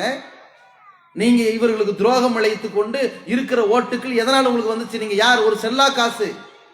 குறிப்பிட்ட ஓட்டுகள் உங்களுக்கு இல்லைன்னா நீங்க தோல்வி அடைஞ்சிருப்பீங்க. அந்த ஓட்டுகள் உங்களுக்கு வந்தது நாணயத்தை வச்சு. அந்த நாணயத்துக்கு நேர்மையா நடந்தீங்களா? அவர்கள்ட்ட விலை போயிருக்கிறீங்களா? இது துரோகம் இல்லையா? உங்க கட்சிக்கு செய்யற துரோகம் ஒண்ணு, உங்களுக்கு கட்சிக்கு என்ன உள்பூசலோ தேவையில்லை. நமக்கு மக்களுக்கு செய்யற துரோகம் இல்லையா? நாளை மறுமையில இறைவன் விசாரிப்பானா இல்லையா? அப்படி ஒரு அச்சம் வேணாம் உங்களுக்கு? மனசாட்சின்னு சொல்லுவாங்களா இல்லையாங்க? எனக்கு இறைவனை பற்றி நம்பிக்கை. உனக்கு மனசாட்சி இல்லை, சட்டையை பிடிச்சிட்டு ஆள்வர் கேட்க மாட்டான். நாளைக்கு இந்த தெருவில் ஓட்டு கேட்டு வந்தா செருப்பு கட்டி அடிக்க மாட்டான். ஏன்டா போன வாட்டி எதுக்குடா ஓட்டு போட்டோம், நீ என்னத்துல காரியம் பண்ணியிருக்கேன்னு கேட்பானா இல்லையா? ஆனா மக்களுக்கு பயப்படணுமா இல்லையா? அந்த உள்ளுணர்வை யோசிச்சு பாருங்க. இது அரசியல்வாதிகளா? இப்படி ஒரு அரசியல்வாதியா வாழ்றதுக்கு சாகலான்னு 4 பேர் கேட்பானா இல்லையாங்க? வாழ்ற வாழ்க்கை மானம் இருக்கணும். நமக்கு அல்லாஹ் இறைவன் செல்வங்களை கொடுத்துருக்கான், எடுத்திருக்கிறான், சோதிக்கிறான். மான மரியாதையோட ஒரு மனுஷன் வாழணுங்க. இருக்கிற மான மரியாதை இல்லாம இருந்தா நமக்கு எவ்வளவு பெரிய வீடு இருந்தா என்ன, பெரிய பெரிய வசதி வாய்ப்பு இருந்தா என்ன, பெரும் மாளிகைகள் இருந்தால் என்ன, மானம் இல்லையே, போச்சு இல்ல. கண் இல்லாம ஓவியம் வரைய முடியுமாங்க? இந்த அளவிற்கு அவமானப்பட்டு போய் விலை போயிருக்கிறார்களே, இது அரசியல்வாதியா? அல்லாஹ்வின் தூதர் காலத்தில் இப்படி ஒரு அசம்பாவிதம் நடந்ததுண்டா? அல்லாஹ்வின் தூதரின் தோழர்கள் யார்? பெரும் பெரும் செல்வந்தர்களா இருந்த தோழர்கள். அந்த தோழர்கள் கூட ஒரு யுத்தத்தில் கலந்து கொள்ளவில்லை. அதுல காபின் மாலிக்னு ஒருத்தர் போர்க்களத்துல வரல. என்ன பண்ணாங்க? நபிகள் நாயகம் ஸல்லல்லாஹு அலைஹி வஸல்லம் இறைவனின் கட்டளை வரைக்கும் இவரோட யாரும் பேசாதீங்கன்றாங்க. சமூக பகிஷ்காரம் செஞ்சுட்டாங்க. என்னாச்சு? அவரும் ரசூலுல்லாஹ்வை பார்க்க ஆசைப்படுறாரு, சந்திக்க ஆசைப்படுறாரு, பேச ஆசைப்படுறாரு, நெருங்க ஆசைப்படுறாரு. முகம் புன்னகை தெரிஞ்சிட்டா போதும், ஒரு சிக்னல் எதிர்பார்க்கிறாரு. ரசூலுல்லாஹ் கண்டுக்கவே இல்லை. ஏன்? இவர் போருக்கு வரல, யாரும் இவரோட பேசாதீங்க அப்படின்னு நினைத்து கொண்டு ரசூலுல்லாஹ் அவரை ஒதுக்கி வைத்து விட்டார்கள். 30 நாள் 40 நாள் என்று அந்த ஒதுக்கப்பட்ட காலங்களுக்கு மத்தியில் இறைவன் அவரை மன்னித்தான். பொறுத்துட்டு இருந்தாங்கல்ல. என்ன நடந்துச்சு? பக்கத்து நாட்டினுடைய அரசவையிலிருந்து ஒரு கடிதம் இவருக்கு வருது. முகமது கீழ்ப்படிஞ்சு இருக்காதீங்க, வெளியே வாங்க, எங்கள்கிட்ட வந்துருங்க, நம்ம பார்த்துக்கலாம், உங்களை நம்ம கௌரவிப்போம் என்று கூப்பிட்டார்கள். நல்லா புரிஞ்சுக்கணும், ஒரு கட்சியை நாசமாக்க, ஒரு தேசத்தை நாசமாக்க எங்க கை வைப்பார்கள்? தன்னிடத்தில் இருக்கிற 4 எம்எல்ஏவை உருவாக்க நினைக்க மாட்டார்கள், எம்பி அதிகரிக்க நினைக்க மாட்டார்கள். நல்லவர்களாக யார் பார்க்கப்படுகிறார்களோ அவர்கள்ட்ட எடுப்பார்கள். 4 முஸ்லீம் இருக்கான்னு வைங்க, எந்த முஸ்லீமும் பிஜேபி ஆதரிக்க மாட்டான்னு தெரியும் அவங்களுக்கு. மனிதநேயம் உள்ள எந்த மனுஷனும் ஆதரிக்க மாட்டாங்கிறது ஒண்ணு. இஸ்லாமியனா இருக்கக்கூடியவன் இந்த மத ரீதியாக நமக்கு எதிரான திட்டங்கள் போடுகிறார்கள், இந்த மதத்தை வைத்து நம்மளை அழிக்க பார்க்கிறார்கள், மதத்தை அவர்கள் கேடயமாக வைத்து, ஒரு கோயிலை கேடயமாக வைத்து மக்களை பிளவுபடுத்துகிறார்கள், ஜாதியை கேடயமாக வைத்து அரசியல் செய்து கொண்டிருக்கிறார்கள் நினைத்து கொண்டு இவர்கள்ட்ட மாட்டிக்கிட்டோம்னா நாடே நாசமா போயிரும் அடிப்படையில நலம் நாடுகிற எவனும் அவர்களை ஆதரிக்க மாட்டார்கள். முஸ்லிம்கள் திட்டமிட்டு கருவறுக்கப்படுகிறார்கள், புறக்கணிக்கப்படுகிறார்கள், நாட்டை விட்டு விரட்டப்பட திட்டம் தீட்டப்பட்டு கொண்டிருக்கிறதுனா இறை ஈமான் உள்ள எந்த முஸ்லிமும் ஆதரிக்க மாட்டான். அப்படி ஆதரிக்கக்கூடியவன் என்றால் அவன் இந்த துன்யாவுக்காக மறுமையை விலை பேசி விட்டவன். அப்படிப்பட்ட ஒரு நிலையில இருக்கும் போது யாருமே போகாத நேரத்துல இங்கதான் ரேட்டு கூட, பிஜேபி கார இங்கிருந்து ஒரு ஆள் கிடைக்காதா? ஒரு தருதலை கிடைக்க மாட்டானா? எவனாவது உலகத்துல எந்த மாதிரியான நிலையில வாழலாங்கிற உணர்வற்ற 4 பேர் இருப்பானே, அந்த மாதிரி 4 பேர் இருக்க மாட்டான்னு வலை விரிப்பான். அதில் அவர்கள் தோல்வி அடைந்து கொண்டு இருந்தார்கள் இவ்வளவு காலம். இன்னைக்கு என்ன பண்றாங்க? 4 சாக்கடை அள்ளிக்கிட்டு போறாங்க, தொப்பி போட்டிருக்கிறான், ஜிப்பா போட்டிருக்கான், நமக்கு ஒரு ஆள் கிடைச்சிட்டான் என்று சொல்லி 4 பேரை அள்ளி கொண்டு போகிறார்கள். இப்படிப்பட்ட துரோகிகளாகவா அல்லாஹ்வின் தூதரவர்கள் நம்மை வார்த்தார்கள், வளர்த்தார்கள், உருவாக்கினார்கள், வழிகாட்டினார்கள்? யோசிச்சு பாருங்க. நபி தோழர்கள் யார்? நபிகளாரால் புறக்கணிக்கப்பட்ட அந்த மக்கள்கிட்ட யாராலையும் பேச முடியலைங்க, சலாம் சொல்ல முடியல. அப்படி ஒதுக்கப்பட்ட நிலை. நாம் ஒரு 30 நாள் ஒதுக்கப்பட்டோம், அது ரண வேதனை. யார் நம்மளை மதிக்கல, என்னடா பண்ணலாம், நமக்கு வாய்ப்பு கிடைக்காதா? நமக்கு ஒரு கடிதம் வருது, அங்க போய் சேர்ந்துருவோம், சந்தர்ப்பவாதம், நமக்கு ஒரு வாய்ப்பு கிடைச்சிருச்சு, நீங்க என்னடா என்ன ஒதுக்குறது, நான் இவ பெரிய ஆள் என்று மக்கள்கிட்ட வலம் வர முடியும். ஆனால் இவர் யார்? நபித்தோழர். என்ன உணர்வில் இருக்கிறார்? நாம் எங்க எதுக்கு வாழ்ந்துகிட்டு இருக்கிறோம் இந்த துன்யாவுல? அவர் பெரிய செல்வந்தர், அவர்கிட்ட ஏராளமான ஒட்டகங்கள் இருக்குது, காசுக்கெல்லாம் கஷ்டம் இல்லை அவருக்கு. இருந்தாலும் ஏன் இறை தூதரின் அந்த புறக்கணிப்பு நேரத்தில் கூட இவர்களை விட்டு விடாமல் இந்த மன்னர்களுடைய அந்த கடிதத்தை தூக்கி அடுப்புல போட்டு எரித்தார்? ஏன் அதை செஞ்சாரு? மறுமைக்கு வாழ்ந்தார். இன்னைக்கு போயிடலாங்க, அல்லாட்ட என்ன பதில் சொல்ல போறோம்? அல்லாஹ் பார்த்துக்கிட்டு இருக்கானா இல்லையா, விசாரிப்பானா இல்லையா என்கிற குற்ற உணர்ச்சி இருந்துச்சு. இந்த அடிப்படையில் தான் அவர்கள் தூய்மையான அரசியலை வழிநடத்தினார்கள், அரசியல்வாதிகளாக இருந்தார்கள். எந்த கட்டத்திலும் ஓட்டுகளை கேட்கிறதுக்கு, அதை எதிர்பார்ப்பதற்கு, பதவிகளை விரும்பி ஆசைப்படுவதற்கு, அதை பேராசை கொள்வதற்கு, பதவியை பெறுவதற்கு, பலரை அழிப்பதற்கு வழிவகை செய்யவே இல்லை. இவனுங்களை மாதிரி ஆட்சின்னு திடீர்னு வரும். இப்போ 5 மாநில தேர்தல் வருது, திடீர்னு பாருங்க புல்வாமா பானுங்க, பாகிஸ்தான் பானுங்க, சீனாவை பத்தி வாயவே திறக்க மாட்டானுங்க, திடீர்னு மோடிக்கு கொலை மிரட்டலும் பானுங்க, திடீர்னு எல்லா மாநிலத்துக்கும் திருக்குறள்லாம் பாடிக்கிட்டு போவானுங்க, எல்லாம் நடக்கும். அப்புறம் என்னன்னு தெரியாது, இந்த நாட்டை பத்தி ஒண்ணுமே கண்டுக்க மாட்டானுங்க. இதான் இருக்கும். ஆனால் அல்லாஹ்வுடைய தூதர் காலத்துல வாக்குகளுக்காக வேண்டி, அரசியலுக்காக வேண்டி, ஆட்சிக்காக வேண்டி விலை கொடுத்து வாங்குறதும் இல்லை, மக்கள்கிட்ட விலை பேசுறது இல்லை, போலி வாக்குறுதி கொடுக்கறதும் இல்லை, நம்பிக்கை துரோகம் பண்ணி விலை போறதும் இல்லை, நியாயமாக நல்லவர்களாக வாழ்ந்தார்கள். ஏன்? அல்லாஹ்வுடைய தூதர் காட்டி தந்த ஒரு வழிகாட்டுதல். அரசியல் வாழ்க்கையா இருந்தாலும் சரி, பொது வாழ்க்கையா இருந்தாலும் சரி, நபிகளால் காட்டி தந்த ஒரு வழி என்னவென்று சொன்னால், குல்லுக்கும் ராயின், உங்கள ஒவ்வொருவரும் பொறுப்பாளிகள். சின்ன பொறுப்புல இருந்து பெரிய பொறுப்பு வரை எடுத்துக்கங்க. குடும்ப தலைவனும் ஒரு பொறுப்பாளி தான் இல்லையா? ஊர் தலைவனும் ஒரு பொறுப்பாளி தான், ஒரு ஜமாத்து தலைவனும் ஒரு பொறுப்பாளி தான், ஒரு ஆட்சி தலைவனும் ஒரு பொறுப்பாளி தான். குல்லுக்கும் மஸ்ஊலுன் அன் ரஅய்யத்திஹி, ஒவ்வொருவரும் அந்த பொறுப்பு குறித்து விசாரிக்கப்படுவீர்கள். அல்லாஹ் விசாரிக்க போறான். நீங்க எதையும் மாற்ற முடியாது, மறைக்க முடியாது, இறைவன்ட்ட எந்த விதமான சப்பை கட்டுகளும் எடுபடாது. அங்கே சரணடைய வேண்டிய ஒரு இடம் இருக்கிறது. அதை பயந்து நடந்து கொள்ளுங்கள் அல்லாஹ்வுடைய தூதர் சொன்னார்கள். பயந்தார்கள், தூய்மையான அரசியலுக்கு சொந்தக்காரர்களாக வழிகாட்டியாக வாழ்ந்தார்கள். நாம் உண்மையிலேயே இறை தூதரை நல்ல முறையில் பின்பற்றுகிறோம் என்றால், நேசிக்கிறோம் என்றால், அதன் வெளிப்பாடு என்னவாக இருக்கணும்? நமக்கு இருக்கின்ற பொறுப்பு என்ன?